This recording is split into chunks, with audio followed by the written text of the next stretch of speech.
हो तेरे बयाबा की हवा तुझको गवारा, इस दश्त से बेहतर न दिल्ली न बुखारा। गैरत बड़ी चीज है जहान तगोदों में, पहनाती है दुर्वेश को ताजे सरेदारा। जिस सिमत में चाहे सिफत सैल रवां चल, वादी ये हमारी वो सहरा भी हमारा। हासिल किसी कामिल से ये पोशीदा हुनर कर, हासिल किसी कामिल से ये पोशीदा हुनर कर। कहते हैं कि शीशे को बना सकते हैं खारा, कहते हैं कि शीशे को बना सकते हैं खारा। दीन हाथ से देकर अगर आजाद हो मिल्लत, दीन हाथ से देकर अगर आजाद हो मिल्लत, तो है ऐसी तिजारत में मुसलमान का खसारा। इखलास अमल मांग नया गाने कोहन से, इखलास अमल मांग नया गाने कोहन से। इखलास अमल मांग नया गाने कोहन से। शाहाचे अजब गर्ब नवाजन गदा याराम।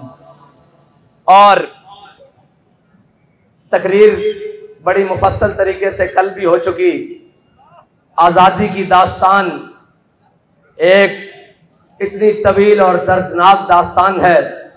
लोग समझते हैं कि आज प्रिंटिंग प्रेस के जरिए एक पाकिस्तान का झंडा छापकर और एक इधर छोटा सा बैज लगाकर हम बड़े पाकिस्तानी होने का इजहार कर रहे हैं, या किसी बिल्डिंग के ऊपर पाकिस्तान का झंडा लगाकर कहते हैं कि हम पाकिस्तानी हैं।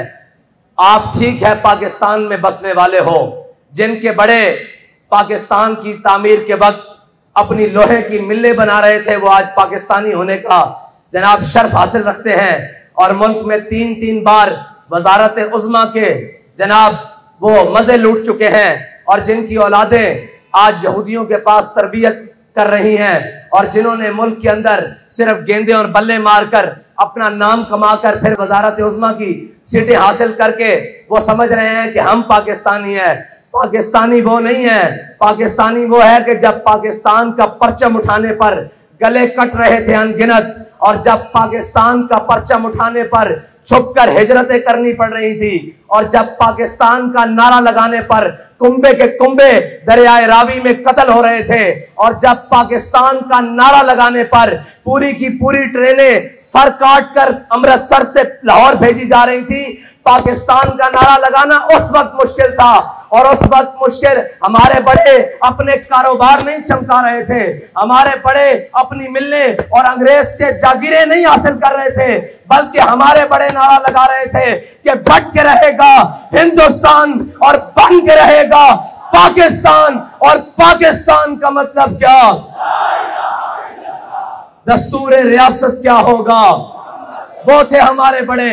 और उन बड़ों की लाइन उसी तरीके से आज उनकी औलादे भी, इनको पता है अंग्रेज के इन गुलामों को, इन अंग्रेज के इन जनाब चापलूसों को, इन अंग्रेज के नौकरों और चाकरों को पता है कि अगर ये हकीकी वारिस जिनके बड़ों ने इस खत्ते पर 1000 साल हुकूमत की है, जिनको हुकूमत करने का पता है, जिनको हुकूमत करने का ढंग आता है, जिनको पता है कि गैरों से बात किस रवैये और किस जबान में की जाती है, इनको पता है अगर पाकिस्तान के तख्त पर हुजूर के दीन का परचम लेकर ये बाबा जी के मतवाले आ गए तो फिर यहां किसी की चल नहीं सकती। इसलिए आए रोज दिन ब दिन एक नई रेशा दवानियां घटते हैं। कहते हैं कि ये जमात इंतहा पसंद है। मैंने कहा ये जमात इंतहा पसंद नहीं है, ये जमात गैरतमंद है। और अगर गैरतमंदी का नाम इंतहा पसंद है तो फिर मैं भी इंतहा पसंद हूं, फिर मेरे बच्चे भी इंतहा पसंद है, फिर मेरे कारकुन भी इंतहा पसंद है, फिर हमारा बात भी इंतहा पसंदी है। और गैरतमंदों को जब बेगैरतों को गैरत की बात दिलाई जाए ना तो वो कहते हैं बड़ी इंतहा पसंदी हो रही है। हम इनको गैरत दिलाने की बात करते हैं। मैं आपको पाकिस्तान की तारीख का एक वाकया सुनाता हूं। पाकिस्तान बन गया, कुछ देर बाद, कुछ वक्त गुजरने के बाद एक शख्स हिंदुस्तान में गिरफ्तार हो गया स्मगलिंग के जुर्म में। जो पाकिस्तान बॉर्डर क्रॉस करके उधर स्मगलिंग के जुर्म में गिरफ्तार हो गया। जब वो गिरफ्तार हुआ तो तब नया नया निजाम बन रहा था, तो वो मकामी हुकूमत ने उसको कहा, हिंदुस्तान की, कि यार इसको आज की रात अपने घर में बेड़ियां शेड़ियां डाल के रखो, तो सुबह फिर इसको जो टूटी फूटी वहां सिस्टम चल रहा है मजिस्ट्रेट के सामने पेश करेंगे। जब उस शख्स को रात में रखा गया ना, तो उसने अपनी बीवी को कहा चलो इसको खाना पीना दे देना, जो भी इसका सामान जरूरत है, कपड़े शपड़े इसको दो, साफ ज़ाहिर है ये मुजरिम तो है लेकिन हमारा कैदी है। जब वो खातून, वो सिख आदमी का घर था, वो सिख शख्स का घर था, वो खातून जब खाना लेकर उस शख्स के सामने आई ना, तो वो कहने लगी कि तुम्हें हमने पाकिस्तान स्मगलिंग करने के लिए बना कर दिया था। वो शख्स हैरान होकर उस खातून की तरफ देखने लगा।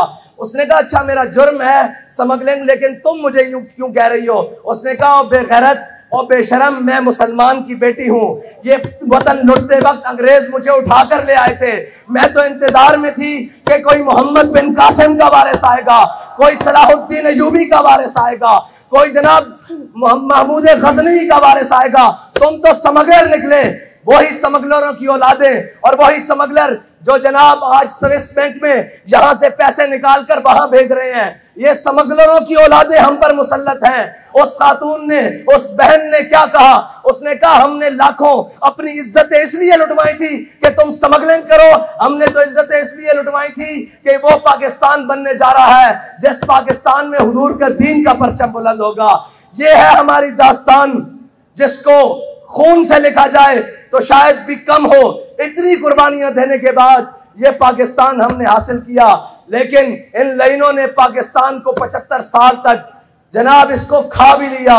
इसको जिसका दिल चाहा, जहां से दिल चाहा, उसने इसको खाया भी, तोड़ा भी, और जो नुकसान पहुंचा सकता था नुकसान पहुंचाया भी। लेकिन मैं एक बात कहता हूं कि हमारे बड़ों ने खून जो दिया, हमने उससे गद्दारी नहीं की, ना हमारे बड़ों ने गद्दारी की, ना उनके बड़ों ने गद्दारी की, ना सैयद अबुल हसनात ने गद्दारी की, ना सैयद दीदार अली शाह ने गद्दारी की, ना अल्लामा खादिम हुसैन रिजवी ने गद्दारी की, ना जनाब अल्लामा अब्दुल सत्तार खान न्याजी ने गद्दारी की, ना जनाब सरदार अब्दुल रब रिश्तर ने गद्दारी की, और ना लियाकत अली खान ने गद्दारी की, ना मौलाना शौकत अली जौहर ने गद्दारी की। हमारे बड़ों ने इस पाकिस्तान के साथ और इस पाकिस्तान के नारे के साथ गद्दारी नहीं की। गद्दारी जरदारी ने की, गद्दारी नवाज शरीफ ने की, गद्दारी ज़ियाउल हक ने की, गद्दारी परवेज मुशर्रफ ने की, गद्दारी जनाब इमरान खान ने की, जो कल खड़ा होकर कह रहा था, लोग कह रहे थे कि जनाब ये तो बड़ा मुहिब्बे वतन है। मैंने कहा कैसे मुहिब्बे वतन है? कहता जी वो बहुत बड़े स्टेडियम में जहां हजारों लोग आते हैं वहां खड़ा होकर कौमी तराना पड़ा है। मैंने कहा तुझे मुनाफिक का नहीं पता, ये तो कौमी तराना है, मुनाफिक तो पीछे खड़े होकर फर्ज नमाजें पढ़ रहे थे।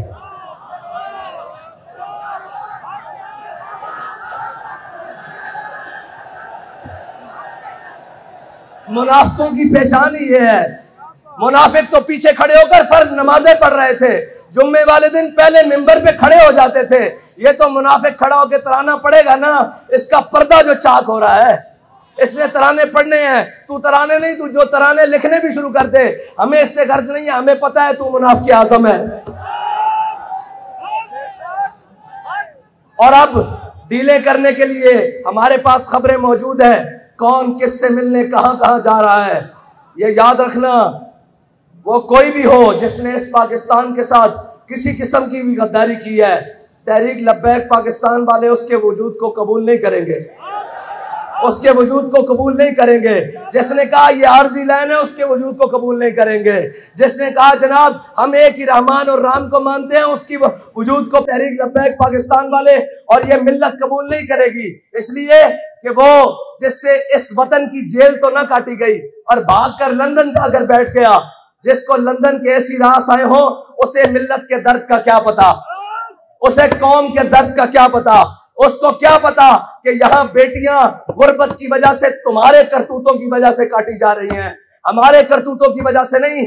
तुमने इस मुल्क के अवाम और कौम को उस हद तक ले जाया है कि सारे देखकर कहते हैं कि यार ये तुमने पाकिस्तान हासिल किया, ये तुमने नारा लगाया, ये तुमने अपने वतन के साथ किया। मैं उन सबको कहता हूं, हमने अपने वतन के साथ कुछ नहीं किया।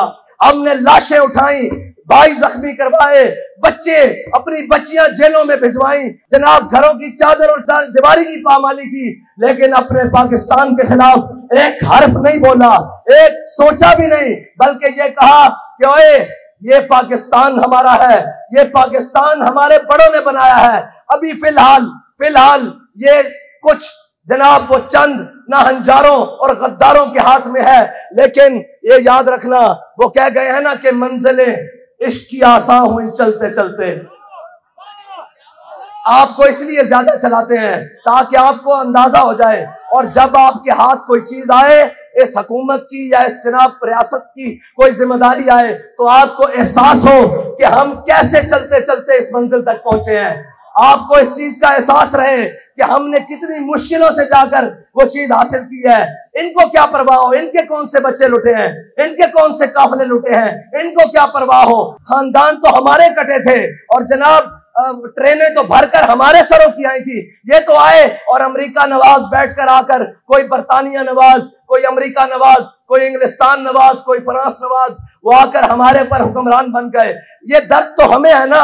ये दर्द को मजीद बढ़ाने के लिए मंजिलें इश्क की आसान हुई चलते चलते, मंजिलें इश्क की आसान हुई चलते चलते, और चमका तेरा नक्शे कफे पा आखिर शब, और चमका तेरा नक्शे कफे पा आखिर शब। और ये याद रखना, मंजिलें उन्हीं को मिलती हैं जो मौसम के और गर्मी और सर्दी का और जो खिजाओं बहार का इंतजार नहीं करते, जो मौसम की सख्ती और जनाब गर्मी का ना करते हैं, शिकायत करते हैं, ना मौसम की सख्ती और गर्मी को जनाब को जानते हैं। उनके लिए कहता है शायर के सर्दी और गर्मी के उज़र नहीं चलते, सर्दी और गर्मी के उज़र नहीं चलते, सर्दी और गर्मी के उज़र नहीं चलते, मौसम देख के साहिब इश्क नहीं होता।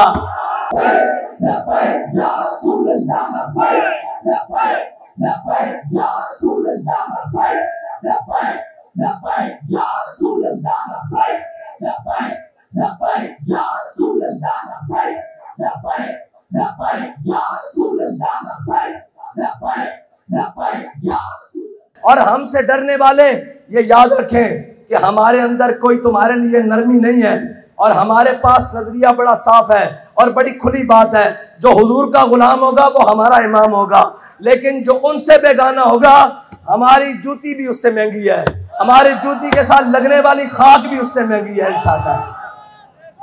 बस इतनी बात है कि अपने कारवां को और अपने जज्बे को इसी तरह सलामत रखते हुए, और सफर जितना भी तवील हो जाए, थक गए हो,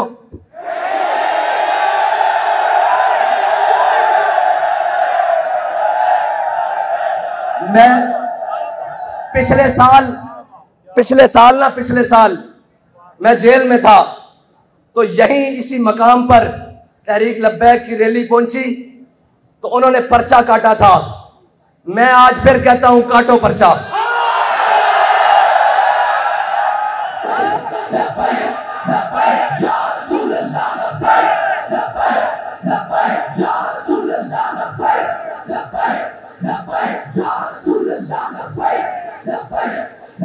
एक एक का नाम गिन लो, एक एक की शक्ल याद कर लो, काटो पर्चा। तुम पर्चा काटो, फिर इसका चर्चा करना हमारा काम है।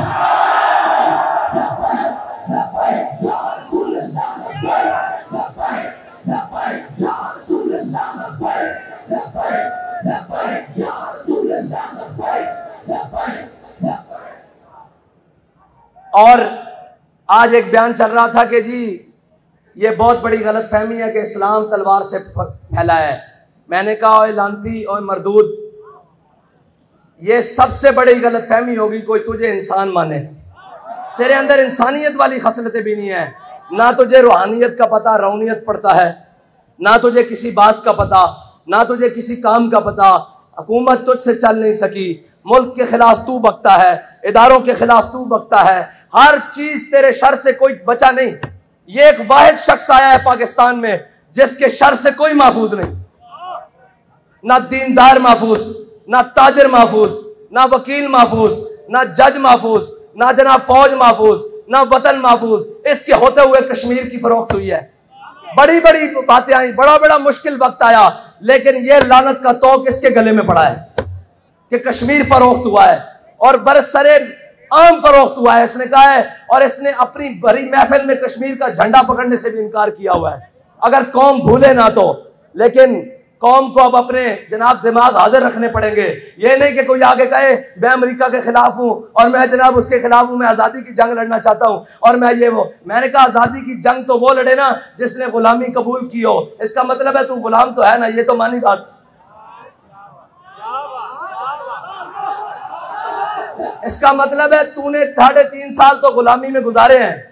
आजादी की जंग हम लड़ रहे थे, जिसने ना तेरी गुलामी कबूल की, ना नवाज शरीफ की गुलामी कबूल की, ना शाहिद खाकान की गुलामी कबूल की, ना परवेज मुशर्रफ की गुलामी कबूल की।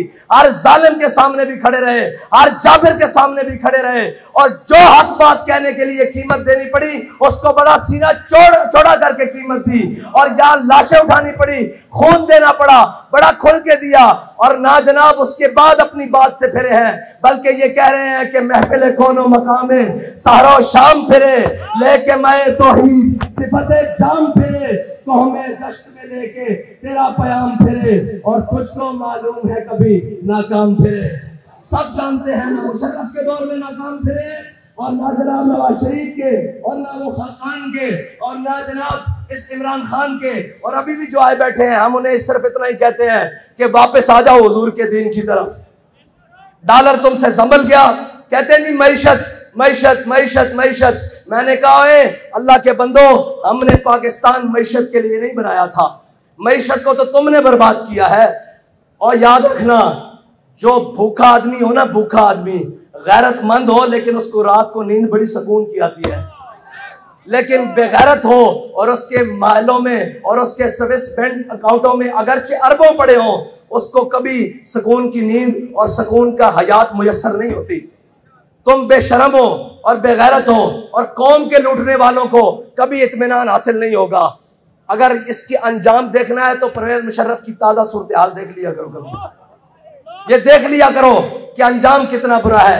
ये 4 दिन की चांदी है, ये 4 दिन की ताकतें हैं। वही बात है, ताकतें तुम्हारी है, खुदा हमारा है, और हमारा भरोसा किसी पर नहीं है।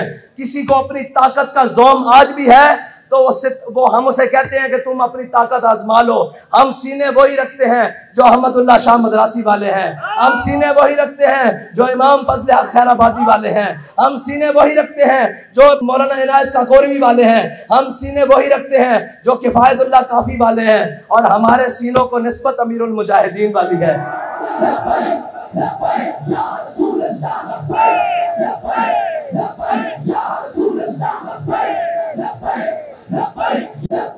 और तुम बहका उसको सकते हो जिसको अपने माजी का कोई पता ना हो। हमारा माजी बड़ा दरख्शां है, बड़ा चमकता हुआ है।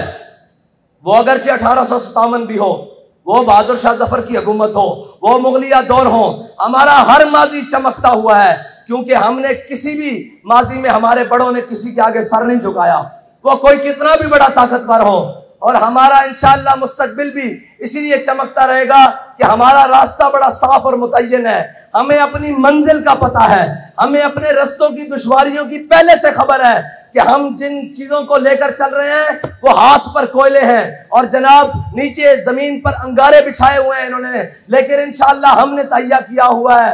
मंजिलें कैसी भी दूर हो जाएं, रास्ते कैसे भी सख्त हो, हालात कितने भी गर्म और सर्द हो जाएं, हमने हुजूर से वफा करनी है। हमने इस पाकिस्तान के अंदर हुजूर के निजाम को लेकर आना है, और ताजदार खत्म नबूवत का परचम बुलंद करना है, और इंशाअल्लाह हुजूर के दीन का नारा लगाना है, और बड़ा सीना चौड़ा करके लगाना है कि लब्बैक।